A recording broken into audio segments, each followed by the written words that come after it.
We've read news that you guys have called it off now, is that right? Yeah, calling it off's quite strong, I think. We are both very, very busy. To give you an idea, I've been in 50 different cities or towns since I came out of the villa.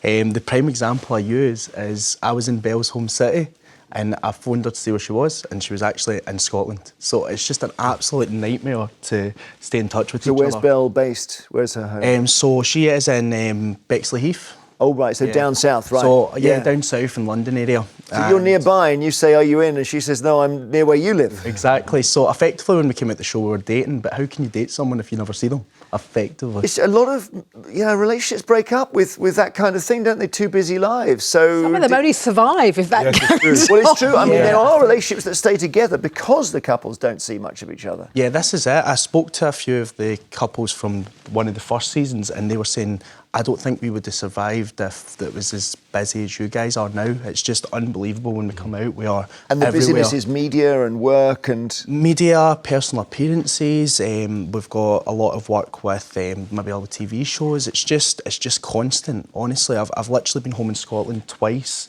since I've come out the villa 12 weeks ago. Does it break up because one of you maybe finds themselves with another person?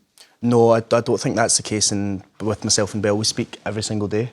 Right. So we're So you've not got others? Yeah, we definitely don't. We're very, very good friends at the moment, and we're just kind of seeing once our schedules calm down, where if we can get back to this sort of dating that we were doing. It's so practical, this stuff. Is it back?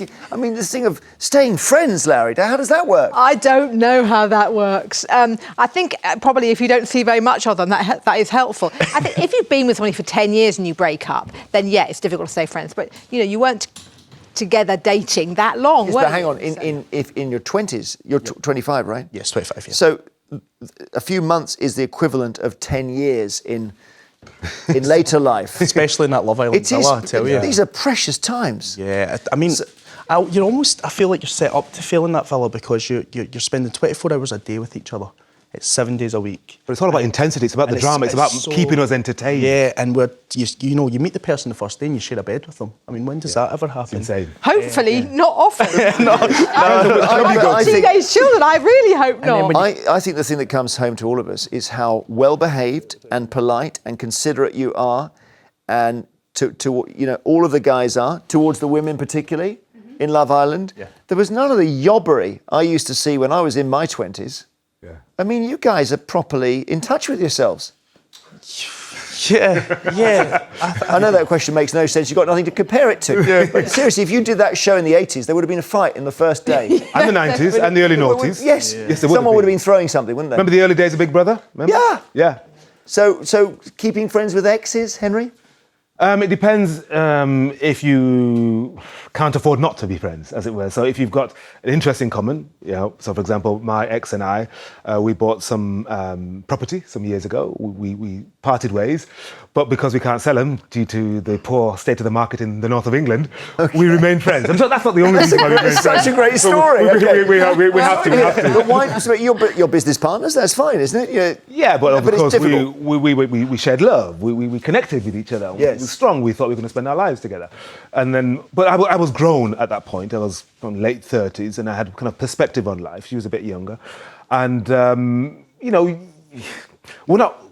wasn't in my early 20s. Yep. Maybe I would have been a lot more passionate and angry and driven about breakups. But by the time you get to your late 30s, early 40s, different perspective on things. Yeah. You can think about life in a longer term way. Well, Larry doesn't agree with that. Well, I just remember somebody saying to me that when you're together and you have arguments, and people often split because they say we just argue all the time. What you have to remember is once you split, there is no reason for you to stop arguing because you don't actually have to see each other first thing in the morning and last thing at night. So actually you're going to have less resolution rather than more resolution. But isn't the sign of a good relationship that you have some just brilliant arguments? Did you have any, Anton? Yeah, I mean, I think it's healthy to argue, isn't it? Communication. Yeah, my granda literally used to say, if you're not arguing, then there's a problem. Yeah. And I think to a point that there is arguments, it's going to happen because you spend so much time with a person. I think But there's a key element to this. You've got to learn how to forgive. Yeah. Don't let things brood. Try not to go to bed on an argument. Oh, really? I always go... Learn to forgive is very, very important. No, I think go to bed on an argument because because the next morning sometimes it's just gone. Do you know what I mean? You don't need to always resolve it. that day. I would agree. I think- Sometimes you let things slide. Was it Woody Allen in one of his movies said a relationship is like a shark? It's got to keep moving. What we got on our hands here is a dead shark. So that's. You ever been involved? Had a dead shark? Had thing? a dead shark relationship? Yes. I probably have. Have you? And I've we're not just- stayed friends with them. You don't stay friends. Well, no, not really. I'm not falling out with them. We don't speak that often. Hi, you're watching.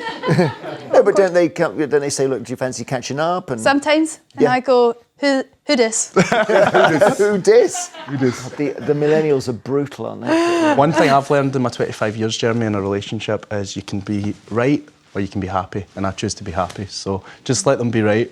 You're wise beyond your years, my friend. That is so wise. I thought, someone once said to me, right or kind, which is you don't have to argue everyone into submission, Larry. No, I don't like arguing in relationships. I don't go home and start arguing. I go home and I want peace and quiet. No, I was thinking about in the studio. I wasn't thinking Well, about I'm here. This is what I'm